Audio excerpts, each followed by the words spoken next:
Very excited. Go out to the Jim's Firearms Hotline. Bring on our guy, Shea Dixon from the Bengal Tiger, part of the On3 Network. Shea D, how are you? I'm doing well. How are you doing, Hunt? Doing good. All right. I feel like we all kind of had our arms around the college football schedule as it pertained to recruiting and dead periods and coaches' spring evaluations, all that kind of stuff. And then I feel like the transfer portal kind of dumped it on its head. So where are we in the college football calendar right now as far as roster management goes? Well, man, I think they have, 5 scholarships, something in that range open. I think one of those things is you look at guys who are on scholarships each year, right? Like Josh Williams, for instance, walked on, got a scholarship.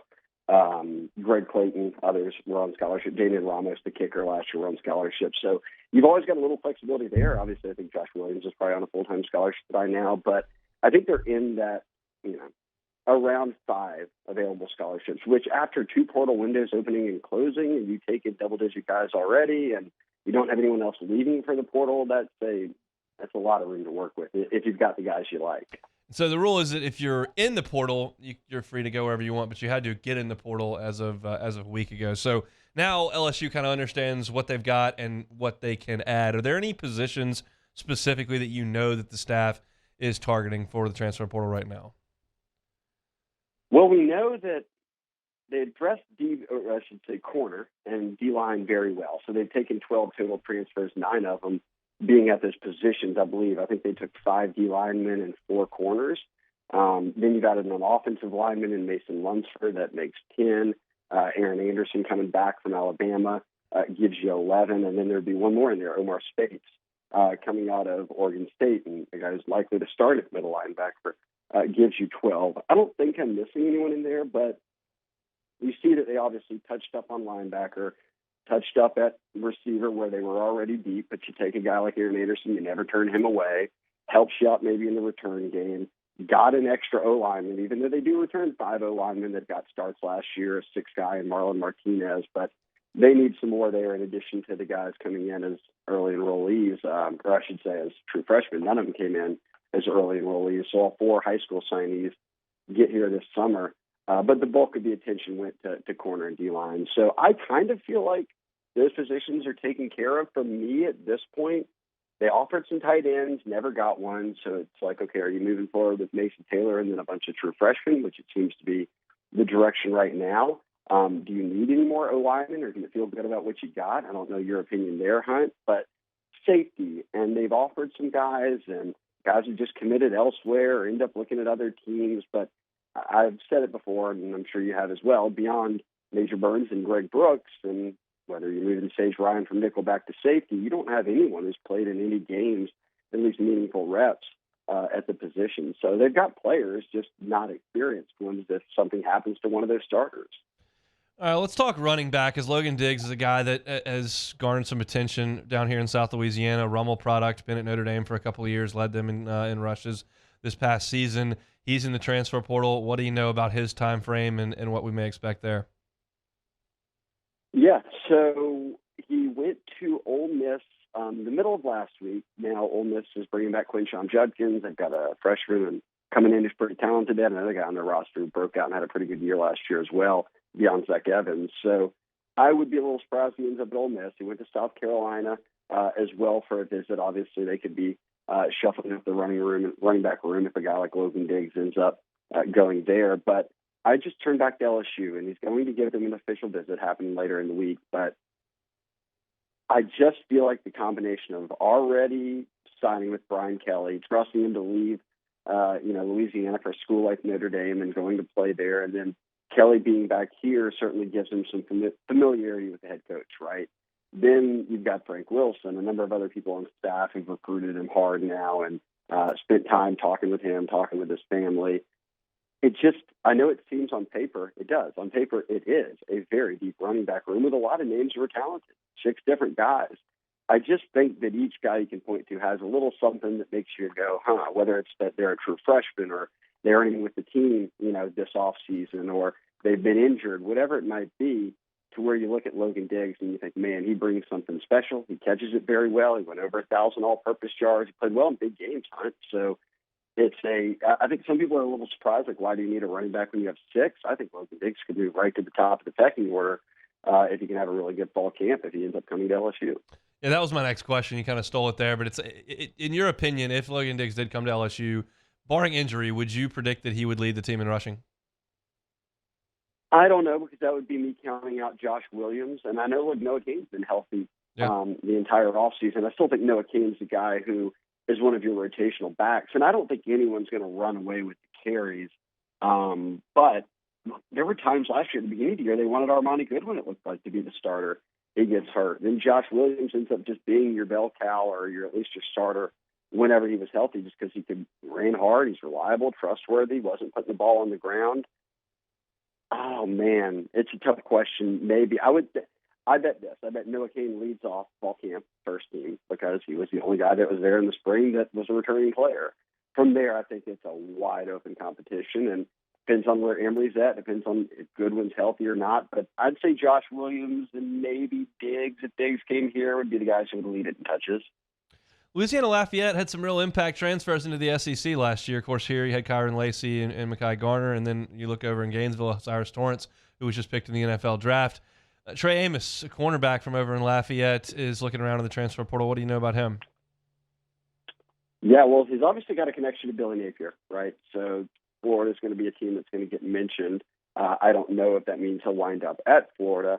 I will say I think he's had like almost 20 offers come in since he hit the portal, which is just less than a week ago. So highly coveted. I would say that after he comes, I think he went on Friday to LSU. So spent some time at LSU on an unofficial visit, supposed to be coming back for an official visit, then went over to Alabama Sunday, and I think he's leaving today at some point from Alabama. So he's got 2 big options there. I don't know which way this one goes. For me, it's intriguing because a lot of these guys, especially who are guys who are older, he's got a couple years of eligibility left, but he spent 3 years at UL. I just wonder, like, what are you looking for? Like, are you looking for an instant starting spot? Are you looking to compete? Are you looking to be a potential rotation piece? Because LSU did bring in a lot of corners, and they'd love more competition, and they've got some freshmen there that are playing, but I don't know then what Bama's room looks like versus Florida's versus everybody else's that might be an option for him. So I'd put him behind Diggs. I think the chances of landing him compared to maybe a Keon Coleman, I would put Amos at number 2 in terms of the likelihood of it. Keon Coleman's fascinating to me. For those that don't know who he is, he's a 6'4" wide receiver from Opelousas who ended up at Michigan State. And it just, again, speaks to the ridiculous amount of depth in this state that I've never heard of Keon Coleman, and he's from right down the road, and he led a Big Ten team in receiving last year. That's just what Louisiana does. What do you know about Coleman and what his process looks like? There's a lot of guys that do this. Will Shepard has led Vandy in receiving for a bit now. Yeah. He's out of the North Shore. So Keon Coleman was a guy who's playing 1A ball at Opelousas Catholic, and it was one of those situations. He had like 40-something offers coming out of high school. Like, everybody had offered him, but he was in a class where LSU had taken Malik Neighbors, they had taken Brian Thomas, they had taken Chris Hilton, they had taken Jack Besh and put him at receiver, and then they went in Mississippi and they had the number 1 prospect in the state in Deion Smith. Obviously, now it didn't work out with Deion Smith. Besh transfers to TCU. They've gone and gotten Aaron Anderson. They've gone and gotten Kyron Lacey. Now you wonder, where do they sit with going back and getting a guy like Coleman, who he signed with Michigan State. He wanted to play both basketball and football. He played a little basketball as a freshman, not much, obviously, on a pretty talented team there, but broke out this past year in football with, I think he had 800-something yards receiving, nearly double-digit touchdowns, if not more than that. So really good player, tall, 6'4", an athlete, above the rim player in high school basketball, and really just got by on pure athleticism and size on the football field. And now he's starting to round into a pretty good-looking player. So even more so than Amos, I wonder with a guy like Keon Coleman, if he's thinking, all right, I finished 5th or 6th in the Big Ten in receiving behind all these Ohio State guys and all that. Like, this is my money year. Can I go somewhere that's got a good quarterback where I can get the lion's share of the catches? And it's not something ridiculous to think about if you're transferring from Michigan State to another school. Hey, I'm in my potential money year here. How can I be featured, as much, if not more, as I was at Michigan State? I get real cloudy about that with the LSU receiver room, because Malik Neighbors is wide receiver 1. I love Brian Thomas. I think Kyron Lacey's turned a huge corner. And then you've got a healthy Chris Hilton. You've got Landon Ivietta back. You brought in Aaron Anderson. You signed one of the best receiving classes in the country, including Shelton Sampson, Kyle Parker, Jalen Brown coming out of Miami, a top 50 player. Like, I just feel like this, beyond Malik Neighbors, who went over 1,000 yards last year, like, a lot of guys are going to catch footballs in this offense. And then throw in Mason Taylor. I just don't see if a guy like Coleman views that as, hey, I'm going to be able to put up 1,000 yards this season, because I'm just not sure that they would throw the ball enough around to make that happen for just one person or two people. When you consider all the names you just rattled off, and that Deion Smith and Jack Bash were part of this program, like, it's just the amount of talent they've brought in at wide receiver over the last couple of years is frightening. That's going to be a really, really solid group. Shea, I was reading your stuff over at the Bengal Tiger over the last 10 days or so, and it appears, and correct me if I'm wrong, but from reading your stuff, LSU staff in this spring evaluation period took the first 48, 72 hours and did nothing but hammer Louisiana. Is that kind of what you gathered from what the staff is doing right now? I mean, obviously Brian Kelly is going to recruit nationally with his pedigree and with LSU's brand, but it sounds like they are really putting some time in Louisiana. Yeah, and it's the smart move, right? Look, because per capita, I mean, Louisiana's up there at 1 or 2 in terms of putting out high-level FBS players, certainly NFL players, and then just beyond California, Texas, Georgia, Florida, which everybody recruits those 4 states, it's then Louisiana in terms of just putting out a pure number of prospects each year. So we've learned this. They've won national championships time and again and been in competition for the SEC West time and again, and the large bulk of the roster is built on Louisiana talent. Yes, you've got to go out and get a number of guys from out of state, but if you eval this state correctly, then you can come away with a lot of really good players. And I think what they did, I think they hit more than 120 schools in the first 2 days of being able to go out on the road and recruit. And that's when they stopped in at high schools. They talked with coaches about all the guys they have. They watched practice, and they hit pretty much every school in Louisiana. And I think that now this takes on an even more of a multi-layered approach or a multi-tiered approach of why you would do that. Of course, you want to show Louisiana high school coaches the love, the programs, put the attention there because you want to have your eye on the best players in the state. And yes, you're checking in on current commitments, your top targets. But then you're also getting a feel for the guys you might offer, which is always big. You're getting a feel for underclassmen, which has always happened.